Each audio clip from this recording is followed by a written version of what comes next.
ഇങ്ങനെയുള്ള ചെറിയ പ്രോഗ്രാം ഒക്കെ വരുമ്പോൾ ലിറ്ററേച്ചർ കാര്യം ചർച്ച ചെയ്യുമ്പോൾ ഒരു മേൽനോട്ടമുള്ളത് നല്ലതാണ്. കാരണം എപ്പിസ്കോപ്പോ എന്ന് പറയുമ്പോൾ തന്നെ അത് അത് സൂപ്പർവൈസ് ചെയ്യാനുള്ള ചുമതല ഉണ്ടെന്ന് ഓവർസിയർ അർത്ഥം കൂടെ ഉണ്ടല്ലോ. അവരുടെ ഇതിഹാസത്തിൽ സോഷ്യൽ മീഡിയ നടക്കുന്ന ഒരു ചെറിയ ചർച്ചയാണെങ്കിൽ പോലും അത് ശ്രദ്ധിക്കാനും അത് ഇടപെടാനും പറ്റുന്നു എന്നുള്ളത് വലിയ കാര്യമാണ്. ലിറ്ററേച്ചർ കമ്മീഷന്റെ ചെയർമാൻ നിലയിൽ മാത്രം അല്ല, ഇതിലുപരിയായിട്ട് ബിഷപ്പുമാർക്ക് സ്വന്തം രൂപതയുടെ ചുമതല ഉള്ളതുപോലെ തന്നെ സഭയുടെ എല്ലാ കാര്യങ്ങളിലും ഒരു പ്രാവൽസ്യം ഉണ്ടായിരിക്കണമെന്ന് വത്തിക്കാൻ കൗൺസിൽ പറഞ്ഞിട്ടുണ്ട്. അതുപോലെ തന്നെ കാനൻ ലോയും അത് നിർദ്ദേശിക്കുന്നുണ്ട്. അതുകൊണ്ട് അങ്ങനെ ഒരു ശ്രദ്ധാപൂർവം ഇങ്ങനെയുള്ള പഠനങ്ങളെയൊക്കെ ഒന്ന് വിലയിരുത്തുന്നത് നല്ല കാര്യമാണ്. അത് ഞാൻ പറയുമ്പോൾ വിധാന ക്ലാസ്സിന്റെ കാര്യം ഓർക്കുകയും അതുപോലെ തന്നെ ഒരു കാര്യങ്ങൾ ഓർത്ത് പറയുകയാണ്. പിതാവ് ക്ലാസ്സിലുള്ള സമയങ്ങളൊക്കെ പറയുമായിരുന്നു, അവസാനം 5 മിനിറ്റ് നിങ്ങൾ ഇരിക്കുക, 5 മിനിറ്റ്, അവസാനത്തെ 5 മിനിറ്റ് ഞാൻ ജോക്ക് പറയാമെന്ന് പറയുമായിരുന്നു. എനിക്ക് തോന്നുന്നു ഞാനിന്ന് കാനനിസ്റ്റ് നിലയിലെ ഈ വിഷയങ്ങൾ കൈകാര്യം ചെയ്യുമ്പോൾ വളരെ ബോറൻ പരിപാടിയായിരിക്കും. പക്ഷെ അവിന്റെ പിതാവ് അവസാനം ജോക്ക് 5 മിനിറ്റ് ജോക്ക് പറയുന്ന പ്രതീക്ഷയുള്ളത് കൊണ്ടാണ് ഞാൻ നിങ്ങളെ വളരെ ധൈര്യത്തോടെ ഇരിക്കുന്നത്. ഇതിനു മുമ്പ് ഈ വെബിനാർ നയിച്ചവരെല്ലാം ലിറ്ററേച്ചർ പഠിച്ചവര്, സാക്രമെന്റ് തിയോളജി പഠിച്ചവര്, ലിറ്ററേച്ചറുമായി ഓറിയന്റൽ തിയോളജിയുമായി അടുത്ത ബന്ധമാണ്. ഞാൻ ഈ വിഷയം കൈകാര്യം ചെയ്യാൻ വരുമ്പോൾ ഈ ലിറ്ററേച്ചറിക്കൽ ഈ instruction for applying the liturgical prescriptions of the Code of Canons of Eastern Churches. അതൊരു കാനോനിക്കൽ ജുറിഡിക്കൽ പാസ്റ്റൽ ഡോക്യുമെന്റ് ആണ്. അതിന് ആ വിധത്തിൽ കാണുമ്പോൾ മാത്രമേ ഇതിന്റെ നോംസിന്റെ ഒക്കെ അർത്ഥം ആഴത്തിൽ മനസ്സിലാക്കാൻ സാധിക്കുകയുള്ളൂ എന്നാണ് എനിക്ക് തോന്നുന്നത്. അതുകൊണ്ട് ആദ്യത്തെ ക്ലാസ്സിൽ കടന്നു പോയപ്പോൾ ഞാൻ എൻ്റെ ഈ ഒരു സന്ദേഹം അച്ഛനായിട്ട് പങ്കുവെച്ചിരുന്നു. അതുകൊണ്ടാണ് ഞാൻ ഈ ഒരു വിഷയം ഇങ്ങനെ കൈകാര്യം ചെയ്യാൻ ഞാൻ ഇവിടെ ഇരിക്കേണ്ടി വന്നത്. കാരണം ഈ ഇൻസ്ട്രക്ഷൻ എന്ന വാക്ക് തന്നെ ഒരു കാനോനിക്കൽ ടെർമിനോളജിയാണ്. ഈ പുസ്തകം നമുക്കറിയാം, ഈ ഇൻസ്ട്രക്ഷൻ മലയാളത്തിലേക്ക് ട്രാൻസ്ലേറ്റ് ചെയ്തിട്ടുണ്ട്. ബഹുമാനപ്പെട്ട മോൺസിഞ്ഞോർ ആന്റണി ജോർജ് കൊല്ലംപറമ്പിലച്ചാണ് ചെയ്തിരിക്കുന്നത്. അതിനകത്തുള്ള ഒരു ട്രാൻസ്ലേഷൻ പറഞ്ഞ ലിറ്റർജിയും പൗരസ്ത്യ കാനൻ സംഹിതയും പൗരസ്ത്യ സഭകളുടെ കാനൻ സംഹിത അനുസരിച്ച് ആരാധനാക്രമ അനുശാസനങ്ങൾ പ്രായോഗികമാക്കാനുള്ള ഉദ്ബോധനം എന്നാണ്. ആ ഉദ്ബോധനം എന്ന വാക്ക് അത്ര കൃത്യമാണെന്ന് എനിക്ക് സംശയമുണ്ട്. ഇൻസ്ട്രക്ഷൻ നിർദ്ദേശമാണ്. നമുക്കറിയാം, ഏതെങ്കിലും കാര്യം നിർദ്ദേശം കൊടുക്കാന്ന് പറഞ്ഞാൽ അനുസരിക്കേണ്ട കാര്യമാണ്. ഒരു ക്യാമ്പ് നടത്തുന്നു, ഡയറക്ടറേറ്റിന് ആ ക്യാമ്പിന് ഒരു നിർദ്ദേശങ്ങൾ നൽകും, അല്ലെങ്കിൽ വികാരിച്ച് നിർദ്ദേശം നൽകും. ആ നിർദ്ദേശം എന്ന വാക്കുകൊണ്ട് ഉദ്ദേശിക്കുന്നത് പാലിക്കേണ്ട ചില കാര്യങ്ങളാണ്. അപ്പൊ യഥാർത്ഥത്തിൽ ഈ ഒരു ഇൻസ്ട്രക്ഷൻ എന്ന വാക്ക് ഒരു കാനോനിക്കൽ ടേമാണിത്. അതുകൊണ്ട് അതിന്റെ അർത്ഥത്തിൽ വേണം ഇതിനെ മനസ്സിലാക്കാൻ. എന്താണ് ഇൻസ്ട്രക്ഷൻ എന്ന കാനോനിക്കൽ വാക്ക്? അതിന്റെ ഒരു വിശദീകരണം ഓറിയന്റൽ കാനോൺ നൽകുന്നില്ലെങ്കിൽ യഥാർത്ഥത്തില് ലാറ്റിൻ കാനോൺ നൽകുന്നുണ്ട്. അതായത് കാനൻ 34 ലാറ്റിൻ കാനലോടെ 34ാമത്തെ നമ്മൾ പറയുന്നുണ്ട്. Instructions clarify the prescripts of the laws and elaborate on and determine the methods to be observed in fulfilling them. ഒരു കോമൺ ആയ ഒരു നിയമം നൽകിയിട്ട് അതെങ്ങനെയാണ് നടപ്പിലാക്കേണ്ടത് നൽകുന്ന ഒരു വിശദീകരണമാണ്, നിർദ്ദേശങ്ങളാണ് കാനോനിക്കൽ ടെർമിനോളജീസ് ഇൻസ്ട്രക്ഷൻ എന്ന് പറയുന്നത്. അതുകൊണ്ട് ഇതൊരു കാനോനിക്കൽ ഡോക്യുമെന്റ് എന്ന നിലയിൽ തന്നെയാണ്, ജുറിഡിക്കൽ ഡോക്യുമെന്റ് എന്ന നിലയിലാണ് ഇതിനെ മനസ്സിലാക്കേണ്ടത്. For applying the liturgical prescriptions of the code of canons of the eastern churches. വളരെ ക്ലിയർ ആണ് ആ വാക്ക്.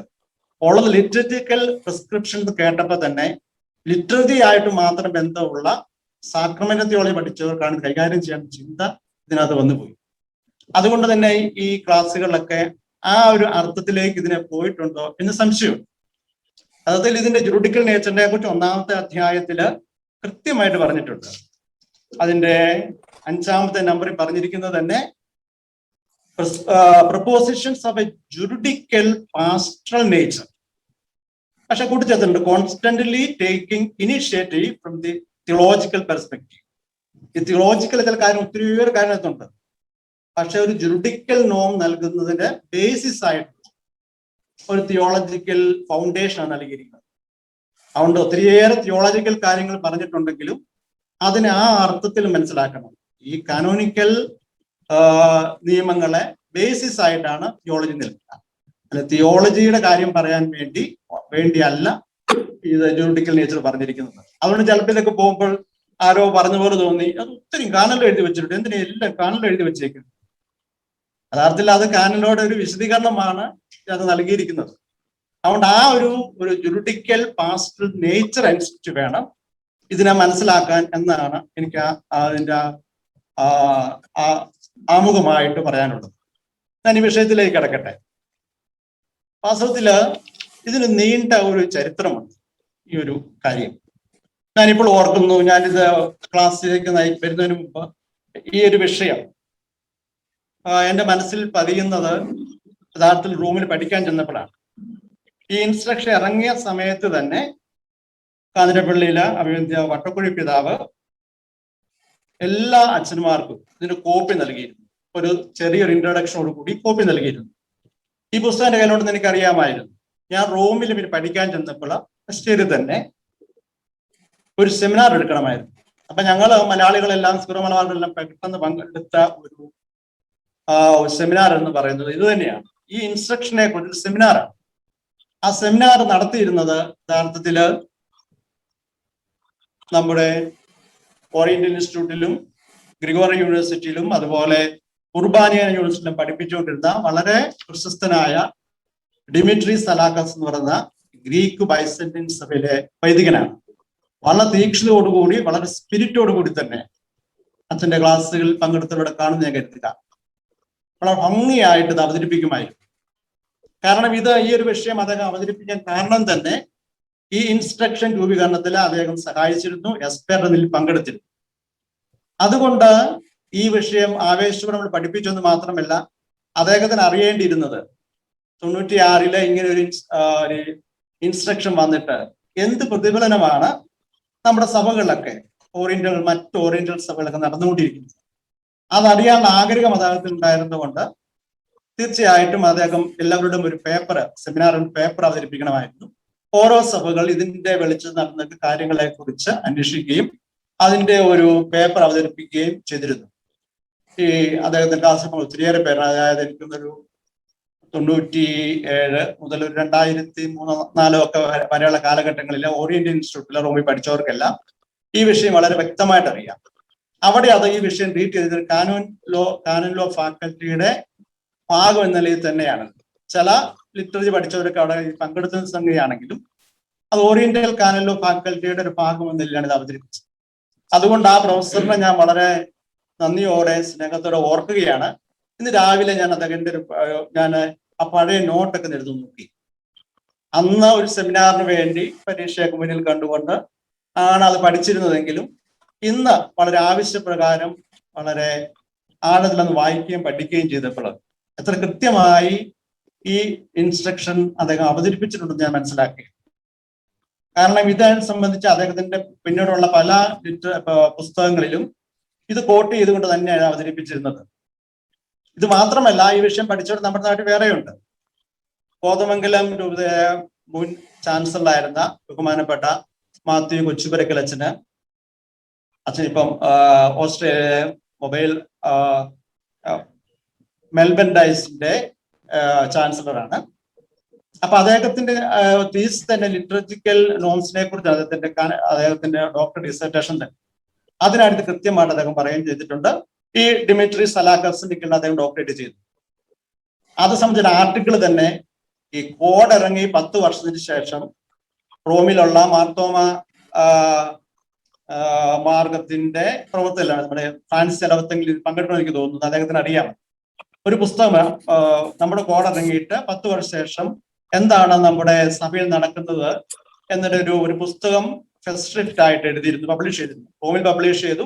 അതിന് ഇന്ത്യൻ എഡിഷൻ ഇറങ്ങിയിരുന്നു. അതൊരു ആർട്ടിക്കിൾ തന്നെ ലിറ്ററേച്ചർ പ്രിസ്ക്രിപ്ഷനെ കുറിച്ചാണ്, ഇതിന്റെ സ്വാധീനത്തെ കുറിച്ചാണ് കൊച്ചുവരെ അച്ഛൻ വളരെ ചെറുതായിട്ട് എഴുതിയിട്ടുണ്ട്. അതുകൊണ്ട് ഈ വിഷയം ഈ അർത്ഥത്തിൽ പലരും പഠിച്ചിട്ടുണ്ട്. യഥാർത്ഥത്തിൽ അതൊന്ന് മനസ്സിൽ വെച്ചുകൊണ്ട് വേണം ഇതിലേക്ക് പ്രവേശിക്കുവാൻ എന്നാണ് ഞാൻ കരുതുക. ഈ ഇൻസ്ട്രക്ഷൻ തരുമ്പോൾ ഒരു കാര്യം അത് പ്രത്യേകമായി നോട്ട് ചെയ്തിരുന്നു. എന്തിനാണ് ഇൻസ്ട്രക്ഷൻ? ഇൻസ്ട്രക്ഷൻ കൊണ്ട് ഉദ്ദേശിക്കുമ്പോൾ ഇതിൻ്റെ ഒരു ഫലം ഉണ്ടാകും. അതെന്താണെന്ന് ചോദിച്ചാൽ, ഒരു ലിറ്റർജിക്കൽ ഡയറക്ടറി എല്ലാ പർട്ടിക്കുലർ ചർച്ചിലും, എല്ലാ ചർച്ച് സുവിയറിസിലും, ഓരോ ചർച്ചിലും ഇങ്ങനൊരു ഡയറക്ടറി ഉണ്ടാകണം തന്നെയായിരുന്നു. പല വിധത്തിൽ ഡയറക്ടറി നമ്മുടെ സഭയിൽ തന്നെ നടന്നിട്ടുണ്ട്.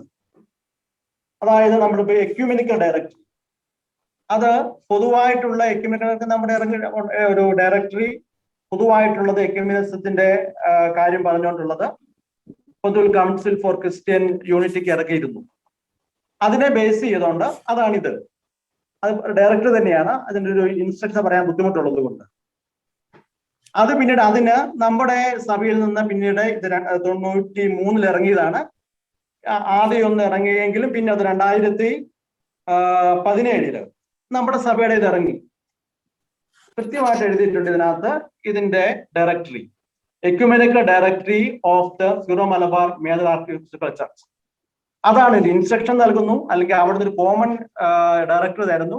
നമ്മുടെ സഭകൾക്ക് വേണ്ടി പ്രത്യേകമായിട്ട് ഡയറക്റ്റീവ് ഉണ്ടാകുന്നു. ഇതാണ് അതിന്റെ പ്രൊസീജിയർ. പക്ഷെ എന്തുകൊണ്ടോ നമ്മുടെ ഈ ലിറ്ററജിക്കൽ ഇൻസ്ട്രക്ഷന് തുടർച്ചയായിട്ടുള്ള ഒരു ഡയറക്ടറി ഉണ്ടായില്ല. ഏതെങ്കിലും സഭയിൽ ഉണ്ടായോ എന്ന് എനിക്ക് അറിയില്ല.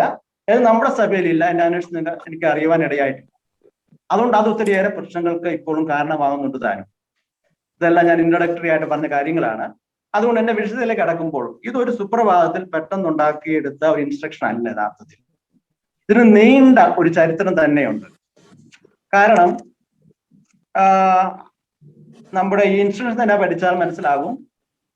1717 തന്നെ പ്രൊപ്പഗാന്ത ഫീദയുടെ ആഭിമുഖ്യത്തില് ലിറ്റററി ബുക്സ് എല്ലാം കളക്ട് ചെയ്യാൻ ഒരു ശ്രമം നടന്നിരുന്നു. കാരണം ലിറ്റററിയെ കുറിച്ചുള്ള പ്രശ്നങ്ങള്, ഓറിയന്റൽ സഭകളിലെ ലിറ്ററജിക്കൽ ഇഷ്യൂസ്, അവിടെ പുസ്തകങ്ങൾ പലപ്പോഴും ലാറ്റിനൈസ് ആയി പോയെന്ന് പറയുന്നുണ്ട്. ഒറിജിനൽ വേർഷൻ അറിയില്ലാതെ വന്നു. അതുകൊണ്ട് 17 മുതൽ 1717 മുതൽ 1867 വരെ ഈ ഒരു ചർച്ചകൾ നടക്കുകയും അതിന് വർക്ക് നടത്തുകയും ചെയ്തുകൊണ്ടിരുന്നു. പിന്നീട് 1931 ഓറിയന്റൽ കോൺഗ്രിഗേഷൻ ഒക്കെ സ്ഥാപിച്ചതിന് ശേഷം ഒരു ലിറ്റററി കമ്മീഷനെ തന്നെ രൂപീകരിച്ചിരുന്നു 1931. അതുകൊണ്ട് ആ സമയം മുതൽ യഥാർത്ഥത്തിൽ നമ്മുടെ സീറോ മലബാർ സഭയുടെ മാത്രമല്ല എല്ലാ ഓറിയന്റൽ സഭകളുടെയും ലിറ്റർജി ബുക്സ് അത് കളക്ട് ചെയ്യാനും ഏതെങ്കിലുമൊക്കെ പ്രശ്നം അതൊക്കെ പരിഹരിക്കാനും വലിയ നീണ്ട ശ്രമം നടന്നുകൊണ്ടേയിരുന്നു. നമുക്കറിയാം, നമ്മുടെ ഇവിടുത്തെ പിന്നീട് പല കാര്യങ്ങള് ഇന്ന് കഴിഞ്ഞ പ്രാവശ്യത്തെ ക്ലാസ്സിലെ പിട്ടാപ്പള്ളിച്ചൻ പറഞ്ഞതുപോലെ ഹൂദ്ര, നമ്മുടെ ഡിവൈൻ ഓഫീസിനെ കുറിച്ചുള്ള കാര്യങ്ങള്, അത് പോൾ ബെഡ്ജാനൊക്കെ അവതരിപ്പിക്കുന്ന പിന്നിലുള്ള ഒരു സാഹചര്യം ഈ ഓറിയന്റൽ കോൺഗ്രിഗേഷനൊക്കെ ഇങ്ങനൊരു ലിറ്റററി ബുക്സ് കളക്ട് ചെയ്യാനുള്ള ശ്രമം നടത്തുന്നതിന്റെ ഭാഗമാണ്. അതങ്ങനെ നടന്നുകൊണ്ടേയിരുന്നു. അതിന്റെ ഇടയിലാണ് അതിനോടൊപ്പമാണ് വത്തിക്കാൻ കൗൺസിൽ വരുന്നത്. വത്തിക്കാൻ കൗൺസിൽ വരുമ്പോൾ ഓറിയന്റൽ സഭകളെ കുറിച്ച് ഒയിലും എൽ ജിയിലും അതുപോലെ ലിറ്റററി എസ്സിയിലും ഒക്കെ പറയുമ്പോൾ നഷ്ടപ്പെടുകൾ ഉണ്ടെങ്കിൽ തിരിച്ചെടുക്കണം, ആ ട്രഡീഷണൽ പാരമ്പര്യം പാലിക്കണം എന്നൊക്കെ പറയുമ്പോൾ അത് വെറുതെ ഒരു നമ്പറിൽ അത് എഴുതിയിരിക്കുന്നതല്ലത്, ഒയിലോ എൽ ജിയിലോ ഒന്നും. യഥാർത്ഥത്തിൽ അതിന് പിന്നിൽ അപ്പോസ്തോലിക് സീ നടത്തിയ നീണ്ട പരിശ്രമമുണ്ട്. യഥാർത്ഥ ലിറ്ററജിക്കൽ ബുക്സും ട്രഡീഷൻ കീപ്പപ്പ് ചെയ്യുവാനുള്ള ശ്രമം നടന്നുകൊണ്ടേയിരുന്നിരുന്നു. അതിന്റെ അടിസ്ഥാനത്തിൽ പറയുക, ഓറിയന്റൽ സഭകൾക്കൊക്കെ എന്തെങ്കിലും കോട്ടോ വന്നതൊക്കെ മാറ്റിയെടുത്ത് പുതുതായിട്ടുണ്ടാകണമെന്ന് പറഞ്ഞിരുന്നു. അതുകൊണ്ട് വത്തിക്കാൻ കൗൺസിൽ ഇത് വിശദമായിട്ട് ചർച്ച നടന്നു. അതുപോലെ തന്നെ ലാറ്റിൻ സഭയെക്കുറിച്ചും പറഞ്ഞിട്ടുണ്ട്. എസ്സിൽ കൃത്യമായിട്ട് 23 പറയുന്നുണ്ട്. ലാറ്റിൻ സഭയിലുള്ള ലിറ്ററേച്ചർ എന്തെങ്കിലുമൊക്കെ കൈമോശം അതൊക്കെ ക്ലാരിഫൈ ചെയ്യണമെന്നും അതിനൊക്കെ ഒരു ഓർഗാനിക് ഗ്രോത്തിലേക്ക് കൊണ്ടുപോകണമെന്ന് അതിനകത്തും പറഞ്ഞിരുന്നു. അതിനകത്തും എസ്സിയിൽ ഒരു കോമൺ ആയിട്ടുള്ള ഒരു ലിറ്ററേച്ചർ കാര്യങ്ങൾ പറയുന്നുണ്ട്. അപ്പോൾ ലാറ്റിൻ സഭയെ കുറിച്ചുള്ളതാണ്. ചില പ്രധാനപ്പെട്ട കാര്യങ്ങളൊക്കെ ഓറിയന്റൽസിന് ബാധകമാണെന്നൊക്കെ അത് എഴുതിയിട്ടുമുണ്ടല്ലോ. പിന്നെ വത്തിക്കാൻ കൗൺസിലിന് ശേഷം ഈ ഡോക്യുമെന്റ് എല്ലാം പുറത്തു കഴിഞ്ഞ സമയത്ത് ലാറ്റിൻ സഭയില് ഇത് സംബന്ധിച്ചുള്ള ചർച്ചകൾ നടക്കുന്നു. പോൾ 6 മാർപ്പാപ്പ ഒരു പ്രത്യേക കമ്മീഷനെ നിയമിച്ച് ലാറ്റിൻ സഭയുടെ ലിറ്ററേച്ചർ നോംസ് ഒത്തിരി ക്ലാരിഫൈ ചെയ്തു. എന്നാൽ ഓറിയന്റൽ സഭകളിൽ ഇത് സംബന്ധിച്ചുള്ള കാര്യമായ പ്രവർത്തനം നടന്നിരുന്നില്ല. ആര് ഏറ്റെടുക്കും എന്നുള്ള പ്രശ്നം. അപ്പോൾ അതിനകത്ത് OE തന്നെ പറയുന്ന ഒരു കാര്യം എന്ന് പറയുന്നത്, ഇങ്ങനെയുള്ള ലിറ്ററേച്ചറിക്കലായ കാര്യങ്ങളൊക്കെ പഠിക്കേണ്ടത് പേട്രിയാർക്കൽ സഭകൾ തന്നെയാണ്. അതിനകത്തൊരു എക്സെപ്ഷൻ കൊടുത്തിരുന്നത് മറ്റു കാര്യങ്ങൾ, പുതിയ രൂപത ഉണ്ടാക്കുക, അതുപോലുള്ള പ്രോപ്പർ ടെറിട്ടറിക്ക് പുറത്ത് രൂപത ഉണ്ടാവുക, അങ്ങനെയുള്ള കാര്യങ്ങൾക്ക് അപ്പോസ്തലരുടെ കൺസൾട്ടേഷൻ വേണം. അല്ലെങ്കിലുള്ള കാര്യങ്ങളൊക്കെ ഓരോ പേട്രിയാർക്കൽ ചർച്ചകൾ നടത്തേണ്ടതെന്ന് OE പറഞ്ഞിട്ടുണ്ട്. അതുകൊണ്ട് പേട്രിയാർക്കൽ സഭകളൊക്കെ അവർ ലിറ്ററേച്ചർ കാര്യങ്ങളൊക്കെ ഞങ്ങൾ നടത്തിക്കോളാം, ഞങ്ങൾ പഠിച്ചോളാം എന്നൊരു ധാരണയുണ്ടായിരുന്നു.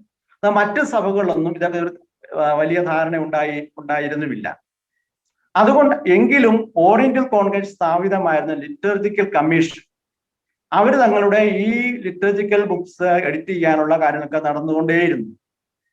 പക്ഷെ ഇതിനോട് സമയത്തിന് 1971-72 എനിക്ക് തോന്നുന്നു ഓറിയന്റൽ കോഡിഫിക്കേഷനുള്ള പുതിയ കമ്മീഷൻ വരുന്നുണ്ട്. ആ കമ്മീഷൻ ഈ കാര്യം പഠിച്ചുകൊണ്ടിരുന്ന സമയങ്ങളിൽ ലിറ്ററേച്ചർ ഇഷ്യൂ വലിയൊരു പ്രശ്നം തന്നെയായിരുന്നു. ഇപ്പോൾ ഇതിന്റെ നമുക്കറിയാം, ഈ ഓറിയന്റൽ കാനോണിക്കൽ കോഡിഫിക്കേഷൻ ഹിസ്റ്ററി ഒക്കെ നൂൻസിയ എന്ന് പറയുന്ന മാസിൽ പബ്ലിഷ് ചെയ്തിരുന്നു. അതിപ്പോ അവൈലബിൾ ആണ്.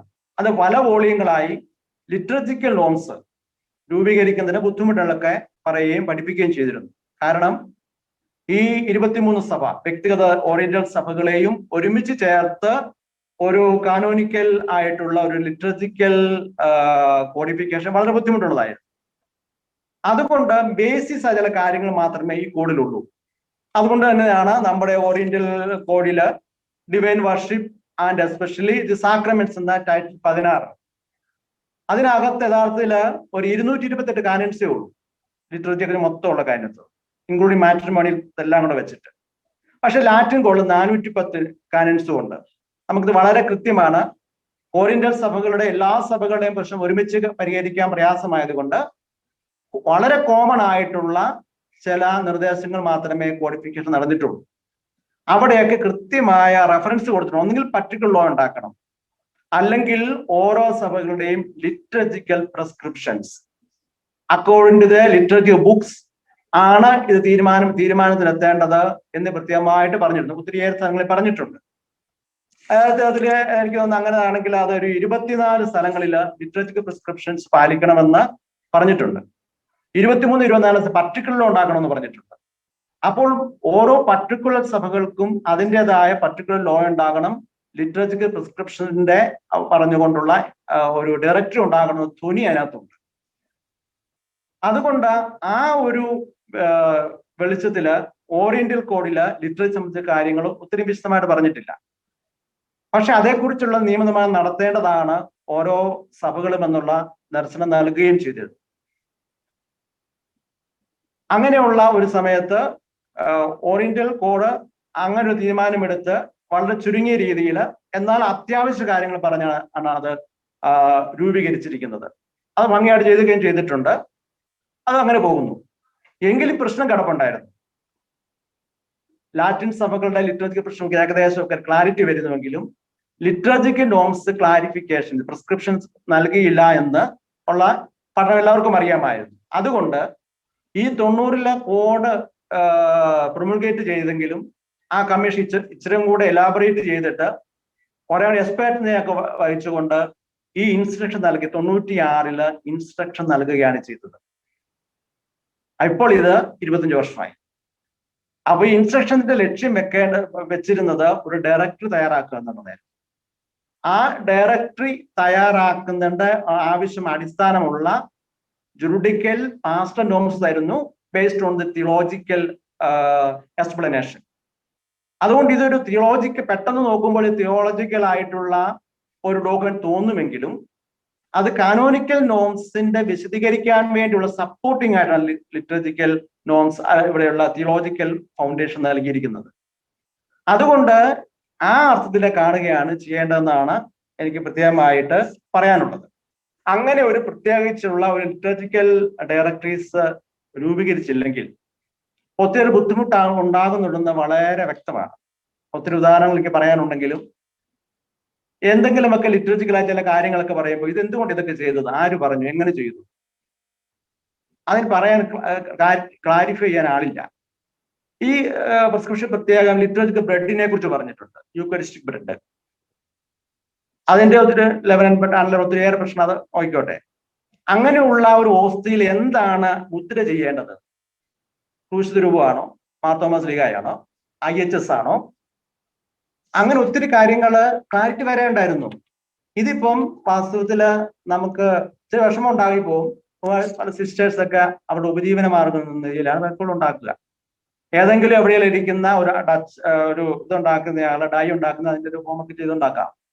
അതിന് വളരെ വ്യത്യസ്തമായ ഒരു ഓസ്തിയാണ് നമ്മളിപ്പോ ഇന്ന് ഓരോ സ്ഥലത്ത് എത്തുന്നത്. അതിന് നമ്മൾ പർട്ടിക്കുലറിക്കകത്ത് നല്ല പ്യുവർ വൈറ്റ് വീറ്റ് വെച്ച് ഉണ്ടാകണമെന്നും ആവശ്യത്തിന് കട്ടി ഉണ്ടായിരിക്കണം മാത്രമേ അത് പറഞ്ഞിട്ടുള്ളൂ. അതിന്റെ ഫോമിനൊക്കെ മറ്റൊന്നും പറഞ്ഞിട്ടില്ല. പക്ഷെ കൃത്യമായി ലിറ്റർജിക്കൽ നോംസ് കൊടുക്കേണ്ടതായി. അതുകൊണ്ട് ഇന്നും നമ്മുടെ സഭയിൽ ഇഷ്ടം പോലെ ആൾക്കാരെ പല വിധത്തിലാണ് ചെയ്യുന്നത്. ചിലർ കടന്നു പോയിട്ടില്ല സംശയമുണ്ട്. ഇങ്ങനെയൊക്കെയാണോ രൂപീകരിക്കേണ്ടത്? അങ്ങേയറ്റത്തെ പാരമ്പര്യത്തിൽ പോയിട്ട് മൽക്ക ഉണ്ടാക്കണമെന്നോ ആ പാരമ്പര്യം സൂക്ഷിക്കണമെന്നോ, അതൊക്കെ വ്യക്തിപരമായ ഒരു കാര്യമായി പോയി. സഭയുടെ ഒരു പ്രവർത്തനത്തെ വ്യക്തിപരമായ കാര്യങ്ങളിലേക്ക് പോവുകയും അവരൊന്നുണ്ടാക്കി വെച്ചു. അതിൻ്റെ ഒരു ഡയമെൻഷനേ മാറിപ്പോയി. അല്ലെങ്കിൽ ഞാനൊരു ചില കാര്യങ്ങൾ മുന്നോട്ട് അവതരിപ്പിക്കുന്നത് ഞാൻ ആരെയും വിഷമിപ്പിക്കാൻ പറയല്ല. അല്ലെങ്കിൽ ഇപ്പം ചില ബിഷപ്പുമാർ പ്രത്യേക ഒരു വസ്ത്രം ധരിക്കുന്നുണ്ട്. ഇതാരാ ഇത് ധരിക്കുന്നത്? ആര് കൊടുത്തു? ചോദിക്കുന്നുണ്ട്. അസത്യത്തിൽ അതേ വെസ്റ്റ്മിൻസ്റ്ററിനെ കുറിച്ച് കൃത്യമായ ഡയറക്റ്റീവ് ഉണ്ടായെന്ന് പറഞ്ഞിട്ടുണ്ട്. 25 വർഷമായി. അങ്ങനെ ഡയറക്ടറി ഉണ്ടാക്കിയിരുന്നെങ്കിൽ ആ മാനദണ്ഡം അനുസരിച്ച് സഭയോ വ്യക്തിപര വേറെ എന്തെങ്കിലും ഏതെങ്കിലും രൂപതയോ അല്ലെങ്കിൽ പൊതു സിറോ മലബാറിന്റെ സിനഡോ ഒക്കെ ഉണ്ടാകുന്ന എന്ത് എളുപ്പമുണ്ടായിരുന്നു. അതുകൊണ്ട് ലിറ്ററേച്ചർ ഈ ഡയറക്റ്റ് രൂപീകരിക്കാത്തത് കൊണ്ട് കൺഫ്യൂഷൻ ഇഷ്ടം പോലെ സ്ഥലങ്ങളിലുണ്ട്. അതുകൊണ്ട് എനിക്ക് തോന്നുന്നത് ഈ ഒരു വിഷയം NRC എടുത്തിരിക്കുന്നത് നല്ല കാര്യമാണ്. നല്ല റിസർച്ച് എടുത്തത് നല്ല കാര്യമാണ്. ഞാൻ അവരെ പ്രത്യേകിച്ചും തുളാക്കച്ചനെയും ചവറപ്പഴച്ചനെയും അഭിനന്ദിക്കുകയാണ്. ഒരു കാഞ്ഞിരപ്പള്ളിക്കാരായതുകൊണ്ടല്ല, ഈ വിഷയം നമ്മുടെ ശ്രദ്ധയിൽ കൊണ്ടുവന്നെന്നുള്ളതാണ്. അതുകൊണ്ട് ഞാൻ അഭിനന്ദിയ പിതാവ് പോലും പങ്കെടുക്കുന്നതിൽ സന്തോഷം ഞാൻ അറിയിച്ചത്. ചെറിയ കൃഷ്ണമല്ല ഇത്. ഇതിന്റെ പല തലങ്ങളിലേക്ക് ഈ ഒരു ശ്രദ്ധയിൽ കൊണ്ടുവന്നുള്ളത് വളരെ പ്രധാനപ്പെട്ട കാര്യമാണ്. ഇവർ അല്പം കൂടി ഒരു ബാക്ക്ഗ്രൗണ്ട് സ്റ്റഡി നടത്തിയിരുന്നെങ്കിൽ ഇച്ചിരി മെച്ചമാക്കാമായിരുന്നു. കാരണം ഇതിന്റെ നേച്ചർ എന്താണെന്ന് പറഞ്ഞിട്ട് ആ വിധത്തിൽ ഇതിനെ ഒന്ന് ഇച്ചിരി കൂടെ നല്ല വിധത്തിൽ അവതരിപ്പിച്ചായിരുന്നു കുറെ പ്രയോജനപ്പെടുമായിരുന്നു. അത് പോട്ടെ, ഇനിയും സമയം ഇഷ്ടം പോലുണ്ട്. ഇതിന്റെ ഒരു ഫലം എന്ന് പറഞ്ഞാൽ ഇതിന്റെ 1-2 പ്രാവശ്യം അവസാനിക്കുമായിരിക്കും. 25 വർഷം ആകുമ്പോൾ അത് ഈ ഇൻസ്ട്രക്ഷൻ എന്ത് ലക്ഷ്യം വെച്ചോ ഒരു ഡയറക്ടറി, ലിറ്ററേച്ചർ ഡയറക്ടറി നമ്മുടെ സഭയ്ക്കുണ്ടാവണം. അതിലേക്ക് നയിക്കാൻ ഈ വെബിനാർ സഹായിച്ചെങ്കിൽ വളരെ നല്ല കാര്യമാണ്. അതിന് തുടക്കമാണ്, ചെറിയ തുടക്കമാണിത്. അത് എനിക്ക് തോന്നുന്നത് അതിന്റെ ഫലം തീർച്ചയായിട്ടും ഇവരുടെ നിഷ്കളങ്കമായ ഇവരുടെ ഈ കമ്മിറ്റ്മെന്റ് ഇതിന്റെ ഫലം കാണുമെന്നാണ് ഞാൻ പ്രത്യാശിക്കുന്നത്. ഇനിയും ഈ ചാപ്റ്റർ 4 എന്നെ കുറിച്ചാണ് സംസാരിക്കാൻ എന്നോട് പറഞ്ഞിരുന്നത്. അത് വളരെ ചെറിയൊരു ചാപ്റ്ററാണ്. അതേക്കുറിച്ച് ഞാനൊന്ന് ചെറുതായിട്ടൊന്ന് സൂചിപ്പിക്കുകയാണ്. 4ാമത്തെ ചാപ്റ്ററിൽ പറഞ്ഞിരിക്കുന്നത് competence and components of liturgical legislation എന്നാണ്. അത് വളരെ യഥാർത്ഥത്തിൽ ഇത് ഒന്നും കൂടെ പറയാനുള്ളത്, ഇത് ഇറ്റാലിയൻ എഴുതിയത്. ഇറ്റാലിയനാണ് ഇത് പബ്ലിഷ് ചെയ്തത് 96 ജനുവരി 6-ാം തീയതി പബ്ലിഷ് ചെയ്യും. ഒറിജിനൽ ഇറ്റാലിയനിലാണ് കിടക്കുന്നത്. അതോടൊപ്പം തന്നെ അന്ന് ഫ്രഞ്ചിലും ഇംഗ്ലീഷിലും സ്ലാവ് ലാംഗ്വേജിലും റൊമേനിയൻ ലാംഗ്വേജിലും പബ്ലിഷ് ചെയ്യുന്നു. ഒഫീഷ്യൽ ട്രാൻസ്ലേഷൻ ഉണ്ടായി. പിന്നീട് നമ്മുടെ സഭയില് ഇത് മലയാളത്തിലേക്ക് ട്രാൻസ്ലേറ്റ് ചെയ്തിട്ടുണ്ട്. ഞാൻ മുമ്പ് പറഞ്ഞതുപോലെ കൊല്ലം വെച്ചിട്ടാണ് അത് മാർത്തോമ വിദ്യാനികേതൻ ചങ്ങനാശ്ശേരി ഇറങ്ങിയിരിക്കുന്നതാണ്. അതിനകത്ത് ഭംഗിയായിട്ട് ടെക്നോളജിക്കൽ പ്രശ്നങ്ങളൊക്കെ പറയാം എങ്കിൽ പോലും നല്ല ട്രാൻസ്ലേഷൻ തന്നെയാണ്. കൊല്ലം ആദ്യമായിട്ട് അദ്ദേഹം ലിറ്ററേച്ചർ പഠിച്ചത്, രണ്ടാമത് കാനലോ പഠിച്ചത്. അവിടെ ലിറ്ററേച്ചർ കാര്യങ്ങൾ തന്നെ കൂടുതൽ എംഫസൈസ് പോയിരിക്കുന്നത് ലിറ്ററേച്ചർ കാര്യങ്ങൾ തന്നെയാണ് എന്നൊക്കെ ഞാൻ സാന്ദർഭികമായിട്ട് പറഞ്ഞതാണ്. കാരണം ഈ ഒരു വിഷയത്തിന്റെ എല്ലാ വശങ്ങളും മനസ്സിലാക്കാൻ വേണ്ടി പറഞ്ഞു എന്ന് മാത്രമേ ഉള്ളൂ. അതിൽ 4ാമത്തെ അധ്യായത്തിൽ മലയാളത്തിൽ ട്രാൻസ്ലേറ്റ് ലിറ്ററേച്ചറെ സംബന്ധിച്ച നിയമനിർമ്മാണത്തിലുള്ള യോഗ്യതകളും അതിന്റെ ഘടകങ്ങളും എന്നാണ് അതിന്റെ മലയാളത്തിൽ ആന്റണി അച്ഛന് ട്രാൻസ്ലേറ്റ് ചെയ്തിരിക്കുന്നത്.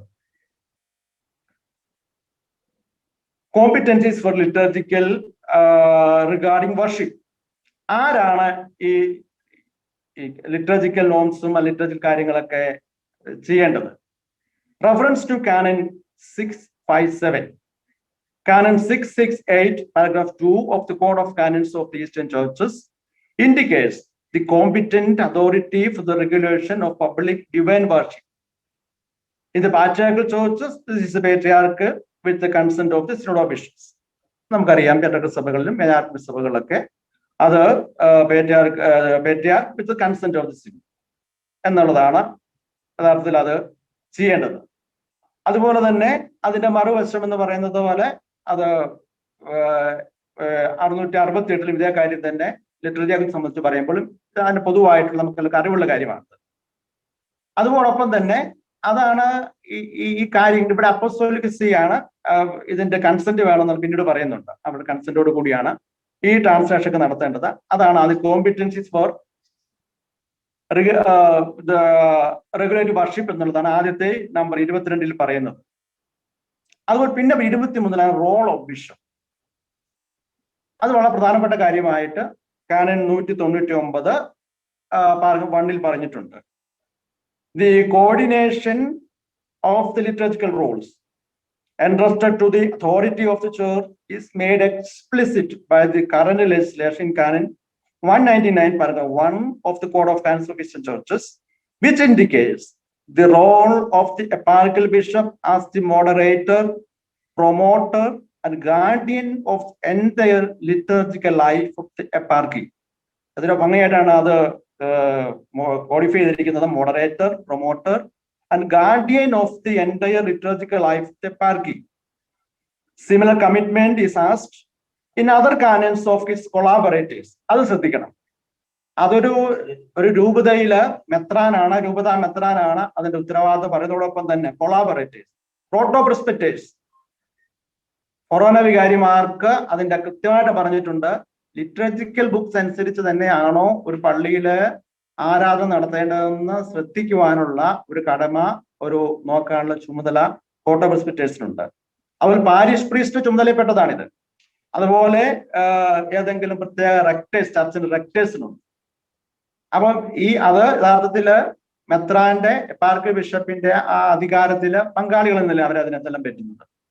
അപ്പൊ അവിടെ കൂട്ടിച്ചേർത്ത് പറയേണ്ടത്, the task of the bishop is to be vigilant that literature life be fostered as much as possible and ordered according to the prescriptions and legitimate customs of his own church sujjuries.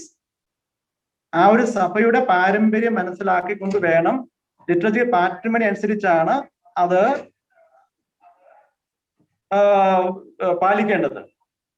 കൂട്ടിച്ചേർത്ത് പറഞ്ഞത്, the bishop therefore does not act solely based on its own judgment nor based on the local customs, but refers to this specific heritage of his own church sujjuries. അവിടുത്തെ പ്രത്യേക താല്പര്യം അനുസരിച്ചും ആ രൂപതയുടെ താല്പര്യം അനുസരിച്ചല്ല, അവരുടെ heritage of his own church സൂജുറീസ്, അദ്ദേഹത്തിന്റെ സഭയുടെ പാട്രിമണി അനുസരിച്ച് വേണം ഈ ലിറ്ററേച്ചർ നോംസ് ഒക്കെ അടുത്ത് പാലിക്കാനാണ്. In this way, the authority of the individual bishops becomes participation in the greater authority which regulates the liturgical life of their own church sujjuries. അത് പേട്രിയാർക്കിനോടും അല്ലെങ്കിൽ മേജർ ആർച്ച് ബിഷപ്പിനോടും സിനോഡോ ബിഷപ്സിനോടുമുള്ള വിധേയത്വത്തോടു കൂടി ആ ഒരു അത് കോളേജിയാലിറ്റിയുടെ കാര്യം തന്നെയാണിത്. അത് കോളേജിൽ പറയുമ്പോൾ ഇത് തന്നെയാണ് പറയുന്നത്. അവര് ഈ പാട്രിയാർക്കൽ സഭകളുമെല്ലാം അപ്പസ്തോലികതയോട് വിധേയപ്പെട്ട് മടിക്കും. അതുകൊണ്ട് സ്വന്തം നിലയിലല്ല ഒരു ബിഷപ്പ് പോലും ഒരു രൂപതയിലെ ലിറ്ററേച്ചർ കാര്യങ്ങൾ തീരുമാനിക്കുന്നത്. അത് ലിറ്ററേച്ചർ കാര്യങ്ങൾ ബിഷപ്പിൽ തീരുമാനിക്കാൻ എനിക്ക് ഇഷ്ടം പോലെ ചെയ്യാവുന്നില്ല. അതിന്റെ കാര്യം വളരെ കൃത്യമായിട്ട് പിന്നീട് പറയുന്നുണ്ട്. In exercising his mandate as moderator of the liturgical life, the bishop should neither act arbitrarily nor give way to the behavior of groups of functions,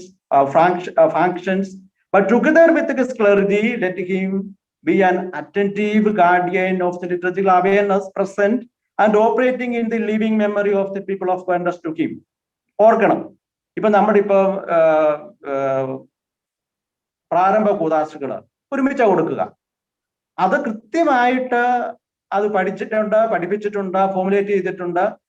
അത് കോമൺ കോഡിലുണ്ട്, ഇൻസ്ട്രക്ഷനിലുണ്ട്, പർട്ടിക്കുലർ ലോയിലുണ്ട്. അത് നമ്മൾ പ്രൊമൾഗേറ്റ് ചെയ്യുമ്പോൾ കൃത്യമായിട്ട് അത് പറഞ്ഞിട്ടുണ്ട്. എന്താണത്? എന്നിട്ടും ഏതെങ്കിലും ബിഷപ്പ് ആ രൂപതയുടെ സാഹചര്യം ഇങ്ങനെ ആയതുകൊണ്ട് ഞാൻ ഇങ്ങനെ ഒറ്റ ഇത് സെപ്പറേറ്റ് കൊടുക്കാന്ന് പറയുമ്പോൾ അത് ശരിയില്ല. അത് സഭാത്മകമല്ല. ഈ കോളേജിയാലിറ്റി, യഥാർത്ഥത്തിൽ എപ്പിസ്കോപ്പൽ കോളേജിൽ മാറിയാ നിൽക്കുന്നത്. അത് സിനഡിന് പറയുന്ന, മേധാവിക്ക് പറയുന്ന, പേറ്റർക്ക് പറയുന്ന, അപ്പുസ്തലൻ പറയുന്നത് ബന്ധമില്ലാതെ മാറി നിൽക്കുന്നു എന്ന് കേൾക്കണം. അതുകൊണ്ട് ഇതിന്റെ ഡിഗ്രി തന്നെ ഇത് കൃത്യമായിട്ട് പറഞ്ഞിട്ടുണ്ട്. നമ്മുടെ ഈ ലിറ്റർജിക്കൽ സാക്രമെന്റ് ഇനീസിയേഷന്റെ ഡിഗ്രിക്കകത്ത് അന്നത്തെ അഭിവന്ദ്യ കാർഡിൽ വർക്കിപ്പിതാ കൃത്യമായിട്ട് പറഞ്ഞിട്ടുണ്ട്. ഇത് text hitherto in use for administering the above mentioned sacraments stand abrogated from 6th January 2005. All contrary dispositions notwithstanding. കൃത്യമായിട്ട് എഴുതി വെച്ചിരിക്കുകയാണ്. ആ നോട്ട് വിസ്റ്റാൻഡിംഗ് ഈ ഇൻസ്ട്രക്ഷൻ കൃത്യമായിട്ട് പറഞ്ഞിട്ടുണ്ട്. അതുകൊണ്ട് ഒരു ബിഷപ്പ് ഒരു രൂപതയുടെ ലിറ്ററജിക്കൽ കാര്യങ്ങൾ മോഡറേറ്റർ ആകുന്നു പറയുന്നത് എന്തെങ്കിലും ഒരു ആഗ്രഹപ്രകാരമൊന്നുമല്ല. ലിറ്ററജിക്കൽ നോംസിന്റെ സഭയുടെ കാഴ്ചപ്പാട് അനുസരിച്ചാണ്. മാർപ്പാപ്പയൊക്കെ ഒരു പറയാറ്, മാർപ്പാപ്പ തമാശ പറയണം, മാർപ്പാപ്പ അനുസരിക്കുന്ന ഓരോ വ്യക്തി MC ആണെന്ന് പറയാറുണ്ട്. കാരണം നമുക്കറിയാം മാർപ്പാപ്പ MC പറയുന്നത് കുനിയുന്നു, എഴുന്നേൽക്കുന്നു. അപ്പൊ മാർപ്പാപ്പ എന്ത് MC പറയുന്നത് കേൾക്കുന്നപ്പോൾ അദ്ദേഹത്തെ ഇഷ്ടം പോലെ ചെയ്യത്തില്ല എന്ന് വേണമെങ്കിൽ തമാശയോട് ചോദിക്കാം. കാരണം സുപ്രീം പോണ്ടിഫാണ്, സുപ്രീം അതോറിറ്റി ഓഫ് ചർച്ചാണ്.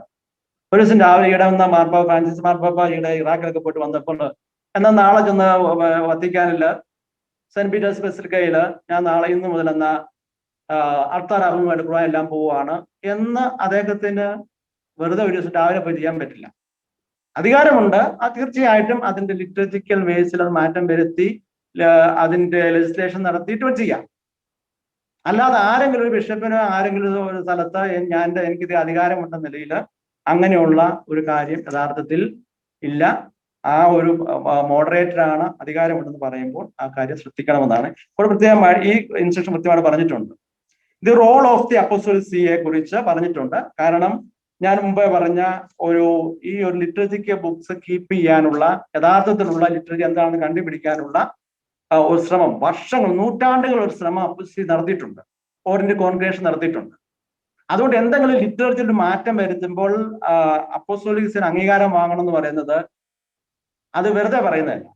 അവർക്ക് അതിന് റിസോഴ്സസ് ഉണ്ട്. നമ്മുടെ സഭയുടെ കാര്യം നമ്മളെ തീരുമാനിക്കും. എന്തിനാ റോമിന് പോകുന്നത് ചോദിക്കുന്നവരുണ്ട്. അപ്പം അവർ വളരെ വിജിലന്റ് ആയിട്ട് ഓറിയന്റൽ ട്രഡീഷനെയും ലിറ്ററേച്ചറിയെയും അതിന്റെ പാട്രിമണിയെയും ഹെറിറ്റേജിനെയും സംരക്ഷിക്കുവാൻ ഇതുപോലെ പരിശ്രമിക്കുമ്പോൾ നമുക്ക് ഇഷ്ടം പോലെ കൂട്ടിച്ചേർക്കുന്നത് ശരിയല്ല. അതുകൊണ്ട് അതൊക്കെ പഠിക്കാൻ വേണ്ടിയാണ്, അത് എക്സ്പെർട്ട് ആയിട്ടുള്ള ആൾക്കാർ ടീം പഠിക്കാൻ വേണ്ടി നീണ്ട കാലത്തിന് ചരിത്രമുള്ളതാണ്. അത് പഠിച്ചിട്ട് വേണം യഥാർത്ഥത്തിൽ അത് ചെയ്യണമെന്ന് ആ അപ്രൂവൽ എന്ന് പറയുന്നത് അത് ആ അർത്ഥത്തിൽ ഉള്ള പോസിറ്റീവായിട്ട് കാണേണ്ടതാണ്. നമ്മൾ ചെയ്യുന്ന കാര്യങ്ങൾ കുറേയും കൂടെ ഒരു അപ്പർ ബോഡി അത് ചെക്ക് ചെയ്യുന്നുള്ളത് പ്രധാനപ്പെട്ട കാര്യമാണിത്. നമ്മൾ പറയുന്നത് ഇതുപോലെ ലിറ്ററജിക്കൽ ബുക്കിനെ കുറിച്ച് അതുപോലെ തന്നെ competences for the approval of the translations of liturgical books. Translation ആവശ്യമായിട്ട് വരുന്നുണ്ട്. പ്രത്യേകിച്ച് ഈ കോഡ് ഇതിനകത്ത് പറഞ്ഞിരിക്കുന്നത് മൈഗ്രേഷൻ സമയമാണ്. പ്രത്യേകിച്ച് ഓറിയന്റൽ ആയിട്ടുള്ള പ്രദേശങ്ങളിൽ നിന്ന് മറ്റു പല സ്ഥലങ്ങളിലേക്ക് ആൾക്കാർ മാറിപ്പോകുന്നു, ഭാഷ മാറുന്നു. അവിടെ ആ ഭാഷയിലേക്ക് അത് ട്രാൻസ്ലേറ്റ് ചെയ്യുമ്പോൾ അതിൽ റിപ്പോർട്ട് കൊടുത്തിട്ട് അവിടെ ഒരു അംഗീകാരം വാങ്ങി റിപ്പോർട്ട് കൊടുക്കണം, എങ്ങനെയാണ് ട്രാൻസ്ലേറ്റ് ചെയ്യുന്നുള്ളത്. അവിടെ നല്ല ഹിന്ദിയോ അല്ലെങ്കിൽ മറ്റെല്ലാം അറിയില്ലെങ്കിലും അതേക്കുറിച്ച് നല്ല വിശദീകരണം കൊടുത്തിട്ട് വേണം ആ ട്രാൻസ്ലേഷൻ പോലും അംഗീകരിക്കാനും എന്നുള്ള കാര്യം കൂടെ ഇതിനകത്ത് പറഞ്ഞിട്ടുണ്ട്. ഇത് നമുക്കൊരു ഡയറക്ടറി ഉണ്ടാകുമ്പോൾ, ലിറ്ററേച്ചർ ഡയറക്ടറി ഉണ്ടാകുമ്പോൾ ഇതൊക്കെ കൂട്ടിച്ചേർക്കാൻ ഇത്രയും നല്ലതായിരുന്നു. ഒപ്പം തന്നെ കമ്പോണൻസ് ഓഫ് ദി ലിറ്ററജിക്കൽ ലെജിസ്ലേഷൻ നമ്മുടെ ഇന്നത്തെ ഇപ്പം കോഡില് കാരണം 3 തന്നെ പറഞ്ഞിട്ടുണ്ട്. ഈ കോഡില് യഥാർത്ഥത്തിൽ ലിറ്ററേച്ചർ പ്രിസ്ക്രിപ്ഷൻ പറഞ്ഞിട്ടുണ്ട്.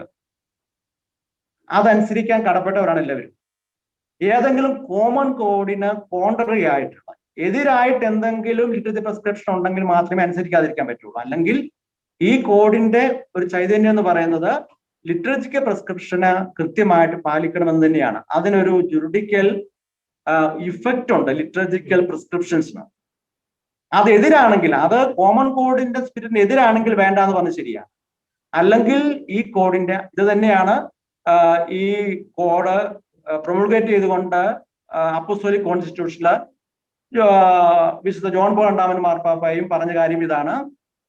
ഇത് ലിറ്ററജിക്കൽ കാര്യങ്ങളിൽ അതിന്റെ പ്രിസ്ക്രിപ്ഷൻ ഒക്കെ പാലിക്കണം, ബാക്കി കാര്യങ്ങളാണ് ഈ കോഡ് അതിനെ ബാധിക്കുന്നത്. അതുപോലെ തന്നെ അതിന്റെ എങ്ങനെയൊക്കെയാണ് ഈ പ്രിസ്ക്രിപ്ഷൻ പ്രിസ്ക്രിപ്ഷൻ ഉണ്ടാവണം, ലിറ്ററേച്ചർ ലോസ് ഒക്കെ ആരൊക്കെ ചെയ്യും എന്ന കാര്യം പ്രത്യേകം പറഞ്ഞിട്ടുണ്ട്. അതുപോലെ 150 നമ്പർ 2 കാനൻ ലോ 150 2 പറഞ്ഞ വേറൊരു കാര്യമുണ്ട്.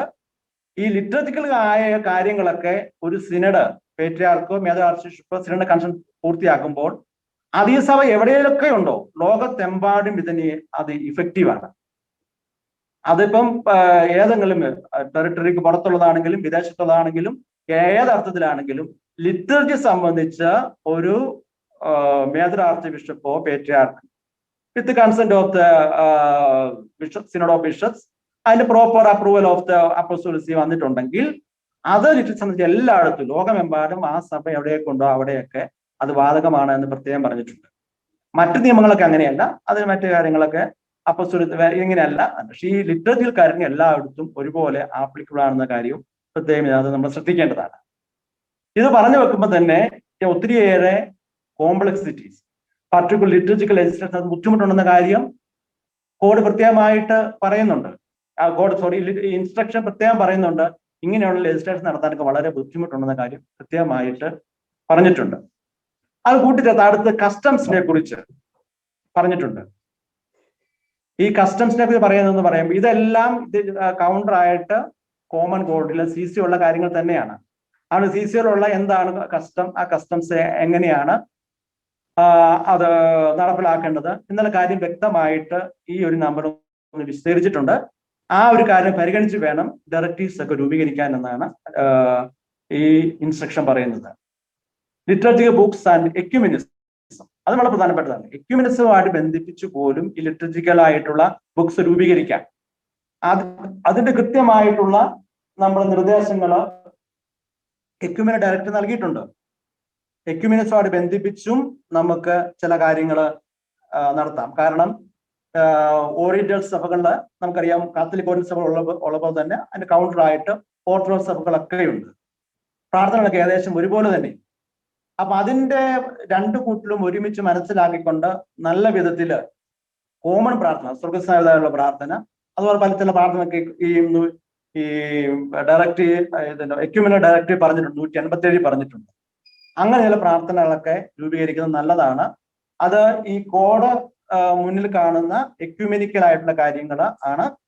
അതുപോലെ തന്നെ അതേ സ്പിരിറ്റ് തന്നെയാണ് ഇൻസ്ട്രക്ഷനും പറയുന്നത്. ഇങ്ങനെ എക്യുമെനിക്കൽ കാര്യങ്ങൾക്ക് പ്രസക്തി ഉണ്ടെന്ന് പറയുന്നത്. ഒപ്പം നമ്മൾ കൂട്ടിച്ചേർത്ത് പറയേണ്ടത് ഈ catechetical directories and literature categories and mystagogy ഇതും കൂടെ ഇതിന്റെ ഒരു ഭാഗമായിട്ട് പറഞ്ഞുകൊണ്ടാണ് ഈ 4ാമത്തെ അധ്യായം അവസാനിപ്പിച്ചിരിക്കുന്നത്. ഒരു നല്ല കാര്യം, കാറ്റഗറിക്കൽ ഡയറക്ടറീസ് നമ്മൾ ഇറക്കിയിട്ടുണ്ട്. മിസ്റ്റഗോജിയിൽ കാറ്റഗറിസ്റ്റെ നമ്മുടെ സഭ നൽകിയിട്ടുണ്ട്. അതെല്ലാം വലിയ കാര്യങ്ങളാണ്. പക്ഷെ നടക്കാതെ പോയത് ലിറ്ററേച്ചർ ഡയറക്ടറി മാത്രമാണ്. എനിക്ക് തോന്നുന്നത് ഈ വെബിനാർ കഴിയുമ്പോൾ ഈ ഭയങ്കര മാറ്റം ഉണ്ടാവും. ഇതിലേക്ക് പയ്യെ ക്രമേണ മാറ്റാൻ പറ്റും. ഇങ്ങനെയാണ് കാര്യങ്ങളൊക്കെ മുന്നോട്ട് വരുന്നത്. പലരും ചർച്ച ചെയ്തതാണ്. അതുകൊണ്ട് ഞാൻ എന്റെ സമയം തീരുകയാണ്. എന്നെക്കാട്ടിലൊക്കെ നന്ദി പറയുന്നു. അഭിനന്ദ പിതാവിനും നമ്മുടെ അച്ഛന്മാർക്കും സിസ്റ്റേഴ്സിനും മറ്റെല്ലാമായ സഹോദരങ്ങൾക്കും നന്ദി പറയുന്നു. എന്തെങ്കിലും സംശയങ്ങളുണ്ടെങ്കിൽ ചോദിക്കാവുന്നതാണ്. ഹലോ അച്ഛാ, ഞാന് താമരശ്ശേരിയിൽ നിന്ന് ജോസഫ് കളത്തിലച്ഛനാണ്. അച്ഛന്റെ വളരെ മനോഹരമായ അച്ഛന്റെ പ്രസന്റേഷൻ ഒക്കെ കേട്ടു. അപ്പം അച്ഛൻ അതിൽ പറഞ്ഞൊരു കാര്യമുണ്ടല്ലോ, ഇൻസ്ട്രക്ഷന്റെ ഒക്കെ അടിസ്ഥാനത്തില് ലിറ്ററേച്ചർ പാർട്ടിസിപ്പേഷന് ജുറിഡിക്കൽ എഫക്ട് ഉണ്ട് അത് പറഞ്ഞല്ലോ. എനിക്ക് കേൾക്കാൻ ഇച്ചിരി ബുദ്ധിമുട്ടുണ്ടേ. അതായത് ലിറ്റർജിക്കൽ പ്രിസ്ക്രിപ്ഷന് ജുറിഡിക്കൽ എഫക്ട് ഉണ്ട് എന്നുള്ള കാര്യം അച്ഛൻ പറഞ്ഞിരുന്നല്ലോ. ലിറ്റർജിക്കൽ നോംസ് അനുസരിച്ച് വേണം കാര്യങ്ങൾ ചെയ്യാനെന്നുള്ള അതൊക്കെ 1996 ഇൻസ്ട്രക്ഷനിൽ പറയുന്നുണ്ടല്ലോ അങ്ങനെയുള്ള കാര്യങ്ങൾ. എന്നാൽ അതേസമയം തന്നെ അതിനു മുമ്പ് തന്നെ എന്റെ കൃത്യമാണോ എന്നറിയില്ല, 1960കളിലോ അല്ലെങ്കിൽ 86 രാസക്രമം നടപ്പിലായപ്പോഴൊക്കെ അന്ന് ഈ ഡിസ്പെൻസേഷനും ഓപ്ഷനും ഒക്കെ ഉണ്ടായിരുന്നല്ലോ. അപ്പം ഈ പറഞ്ഞ കാര്യങ്ങളൊക്കെ അതിന്റെ മുമ്പിൽ നിഷ്പ്രഭമായി പോവുകയല്ലേ ചെയ്യുന്നത് ഈ ഡിസ്പെൻസേഷൻ ആൻഡ് ഓപ്ഷന്റെ മുമ്പിൽ? യഥാർത്ഥത്തിൽ അതേക്കുറിച്ചും ഈ ഇൻസ്ട്രക്ഷൻ പറഞ്ഞിട്ടുണ്ട്. ഏത് കാര്യത്തിലും ഒരു ഡിസ്പെൻസേഷൻ എന്ന് ചിന്തിക്കുന്നത് ശരിയല്ല. കാരണം ഒരു കോമൺ ഇഷ്യൂ സംസാരിച്ചിട്ട് എഗ്രിമെന്റ് വരികയും അതൊരു സഭയുടെ പൊതു നന്മയായിട്ട് രൂപീകരിച്ചതിന് ശേഷം എന്നാൽ ഞാൻ മാറി നിന്നാണോ എന്ന് പറയുന്നത് ഡിസ്പെൻഷൻ അവിടെ അർത്ഥമില്ല. അങ്ങനെ ഡിസ്പെൻസേഷൻ ഇല്ല, യഥാർത്ഥത്തിൽ തെറ്റായി ധരിക്കുന്നതാണ്. അത് നമുക്കറിയാം. നമ്മൾ 3 പേര് കൂടി ഒരാൾക്ക് പൈസ കൊടുക്കാനുണ്ടായിരുന്നു. 150 രൂപ കൊടുത്താൽ മതി, 150 രൂപ കഴിച്ചു. 3 പേരോട് കൊടുത്താണ്. 2 പേര് 150 രൂപ കൊടുത്തു, കടം മേടിച്ചാൽ കൊടുത്തു, ഒരാൾ കൊടുക്കുന്നില്ല. അതിന്റെ രീതിയാണ്. ഒരു 150 പ്രശ്നം പരിഹരിക്കാൻ 3 പേരും 50 രൂപ വെച്ച് നൽകിയേക്കാം എന്നായിരുന്നു എഗ്രിമെന്റ്. ഒരാള് എനിക്ക് സൗകര്യം മാറി നിന്നാൽ അത് എങ്ങനെ ശരിയാകും? അതുകൊണ്ട് ഡിസ്പെൻസേഷൻ ചില കാര്യങ്ങൾ ഏതെങ്കിലും പ്രശ്നം, അത് ഞാനിപ്പം കൃത്യമായിട്ട് നമ്പർ ഓർക്കുന്നത്, ഡിസ്പെൻസേഷൻ കാര്യം പ്രത്യേകം അത് പറഞ്ഞിട്ടുണ്ട്. ഡിസ്പെൻസേഷൻ ഏത് കാര്യത്തിന് വേണ്ടി പരിഹരിക്കാൻ ഏതാണ് ഉദ്ദേശിക്കുന്നോ ആ ഒരു കോമൺ സ്പിരിറ്റ് ഉണ്ടോ എന്ന് നോക്കണം. അതുകൊണ്ടെങ്കിൽ മാത്രമേ ഡിസ്പെൻസേഷൻ നടത്താൻ പറ്റുകയുള്ളൂ. അല്ലാതെ എല്ലാം തീരുമാനിച്ചിട്ട് വെറുതെ ഡിസ്പെൻസേഷൻ കൊടുക്കുക എന്നുള്ള ചിന്ത തെറ്റായ ഒരു വ്യാഖ്യാനം കാനഡയിൽ കൊടുത്തതാണ്. കടത്തലച്ചൻ ഞാൻ പറഞ്ഞത് ഉൾക്കൊള്ളുന്നത് മനസ്സിലാക്കും. Thank you sir, thank you. കേൾക്കാമെന്ന് തോന്നുന്നു. ആദ്യമായിട്ട് താമരശ്ശേരി ഒത്തിരി ഹൃദയപൂർവ്വം ഞാൻ നന്ദി പറയുകയാണ്, അഭിനന്ദനം അറിയിക്കുകയാണ്. നന്നായിട്ട് പഠിച്ച് അവതരിപ്പിച്ചു, ഒത്തിരി ഉപകാരപ്രദമായിരുന്നു. എൻ്റെ പാർട്ടിസിപ്പേഷൻ ഒരു സൂപ്പർവിഷൻ എന്ന് വിശേഷിപ്പിക്കുന്നതിനേക്കാളും ഞാൻ ഇതിൻ്റെ ഒരു ചെയർമാൻ എന്ന നിലയിൽ ഐ ഷുഡ് ബി ദെയർ. ഇങ്ങനെ ഒരു ചർച്ച നമ്മൾ ജഡ്ജിയോട് ബന്ധപ്പെട്ട് സംസാരിക്കുമ്പോൾ എനിക്ക് ഒത്തിരിയൊക്കെ ഇൻസൈറ്റ് അതിൽ നിന്ന് ലഭിക്കാനും പ്രചോദനം, അത് പിന്നെ ഡയറക്ടറെ കുറിച്ചൊക്കെ അച്ഛൻ പറയുകയുണ്ട്, അതിന്റെ ആവശ്യകതയെ കുറിച്ച്. നമ്മളിപ്പോൾ ഒരു ഓർദോ ചില പ്രാവശ്യങ്ങളിൽ നമുക്ക് 1959 റോമിൽ നിന്ന് ലഭിച്ചതേ ഉള്ളൂ. അതൊന്ന് നവീകരിച്ച് അപ്പോൾ നമ്മൾ കുർബാന മാത്രമല്ല മറ്റ് സാക്രമെന്റ്സും കൂടെ ഒക്കെ ഉൾപ്പെടുത്തിക്കൊണ്ട് ഒരു ഓർഡർ നമ്മൾ പ്രിപ്പയർ ചെയ്യുന്നുണ്ട്. അതിൻ്റെ അകത്ത് നമ്മൾ അധികം കാനോനിക്കൽ അസ്പെക്റ്റുകൾ ഉൾപ്പെടുത്തിയിട്ടില്ല. കാരണം അവർ പറഞ്ഞു നമുക്കൊരു ഡയറക്റ്റീവ് വരുമ്പോൾ അതിൻ്റെ അകത്ത് നമുക്ക് കാനോനിക്കൽ അസ്പെക്റ്റുകളെല്ലാം നമുക്ക് പറയാം, അത്യാവശ്യമുള്ള കാര്യങ്ങൾ മാത്രമേ നമ്മൾ പറഞ്ഞാൽ മതി. ഇപ്പൊ ഡയറക്റ്റ് മുമ്പിൽ കാണുന്നുണ്ട്. പക്ഷെ നമുക്ക് എല്ലാവർക്കും അറിയാവുന്ന ഒരു കാര്യം എന്ന് വെച്ച് കഴിഞ്ഞാൽ ഡയറക്റ്റീവ് പോലുള്ള ഈവൻ ഓർഡോയെ കുറിച്ചൊക്കെ പറയുമ്പോഴും നമ്മുടെ സഭയിൽ കുറവുള്ളത് ഒരു യൂണിറ്റി ആണ്. എന്ന് പറഞ്ഞാൽ unity of theological understanding, explanation. ആ ഒരു ഡൈവേഴ്സിറ്റി ഉള്ള കാരണമാണ് പെട്ടെന്ന് നമുക്കൊരു ഡയറക്ടറിലേക്ക് യൂനാനിമസ് ആയിട്ട് അപ്രൂവ് ചെയ്ത് പോകാൻ പറ്റുന്നില്ല. ഓർഡോ എങ്കിലും നമുക്ക് ആദ്യമേ ഒന്ന് പക്ഷെ നമ്മൾ ചില കാര്യങ്ങളൊക്കെ നമ്മൾ പറഞ്ഞിട്ട് പോലും അച്ഛൻ സൂചിപ്പിച്ചതുപോലെ എല്ലായിടത്തും ഒന്നുപോലെ ലിറ്ററജിക്കൽ അത് നോംസ് ആണെങ്കിൽ പോലും അതങ്ങോട്ട് ഇംപ്ലിമെന്റ് ചെയ്തിട്ടില്ല എന്നുള്ളത് നമുക്ക് വലിയൊരു കുറവാണ് നമ്മുടെ സഭയെ സംബന്ധിച്ച്. കഴിഞ്ഞ പ്രാവശ്യം ആദിലിവിന വിസിറ്റ് ബിഷപ്സ് റോമിലായിരുന്നപ്പം കാർഡിനൽ പ്രീഫെക്ട് സാന്ദ്രി ഞങ്ങളോട് പറഞ്ഞു സീറോ മലബാർ സഭ എല്ലാ വിധത്തിലും വളർന്നിട്ടുണ്ട്, ഇനി ഒരു കുറവും കൂടി മാത്രമേ ഉള്ളൂ, നമ്മുടെ സഭയിൽ ഒരു യൂണിറ്റി ഇതുവരെ കൃത്യമായിട്ട് വന്നിട്ടില്ല.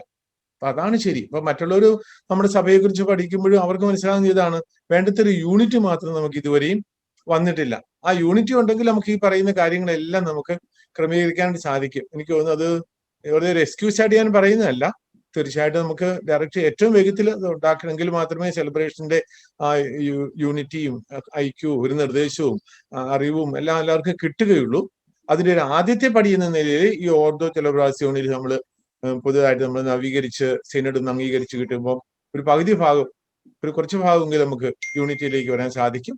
അതിനുശേഷം നമ്മൾ ഡയറക്റ്റ് ലക്ഷ്യം വെച്ചുകൊണ്ട് നമുക്ക് മുമ്പോട്ട് പോകേണ്ടതായിട്ടുണ്ട്.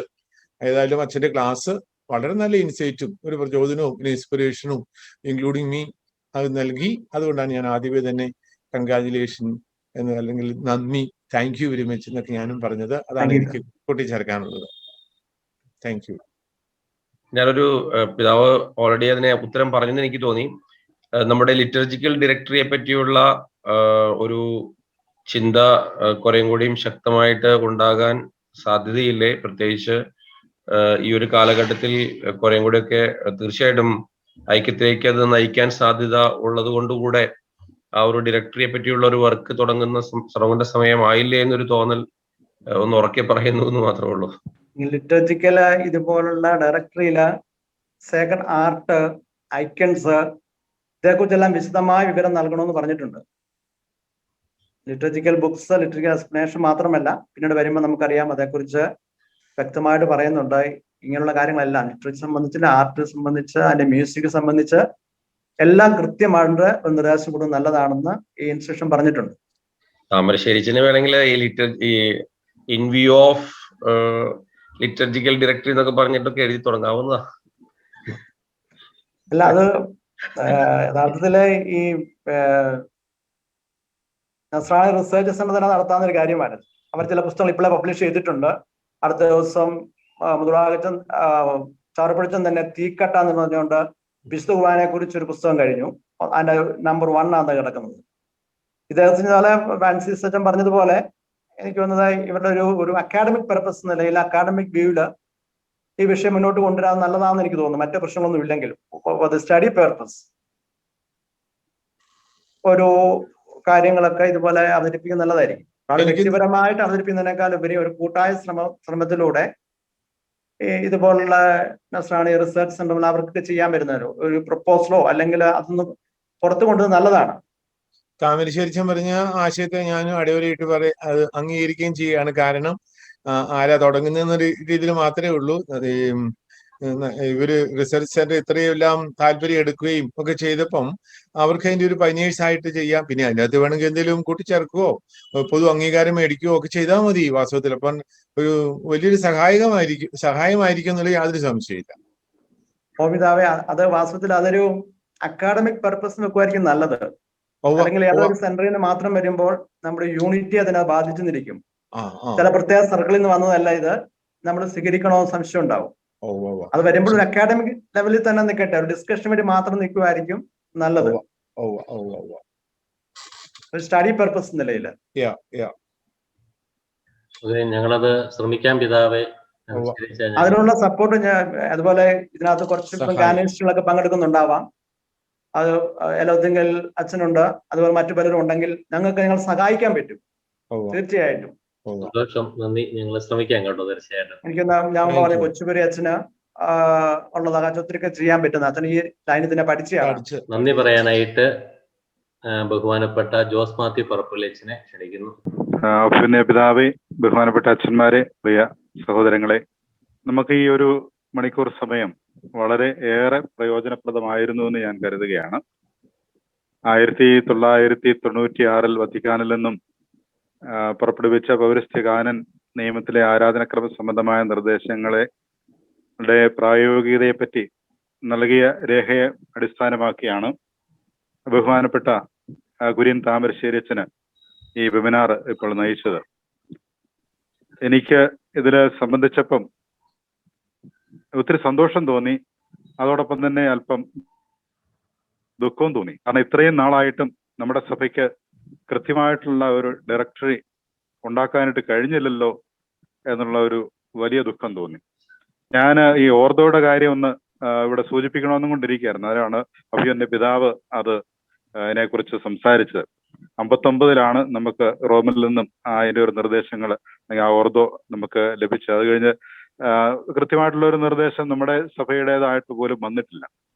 അപ്പൊ ഏതായാലും ഇതൊരു വലിയ മാറ്റത്തിന് തുടക്കമാകട്ടെ എന്ന് ആത്മാർത്ഥമായിട്ട് ആഗ്രഹിക്കുകയാണ്. കാരണം അങ്ങനെ ഒരു കൃത്യമായിട്ടുള്ള ഒരു ഡയറക്ടറി വന്നു കഴിഞ്ഞാൽ എനിക്ക് തോന്നുന്നു ഒത്തിരി പ്രശ്നങ്ങൾ നമ്മുടെ സഭയിലെ മാറാനായിട്ട് ഇടയാവും.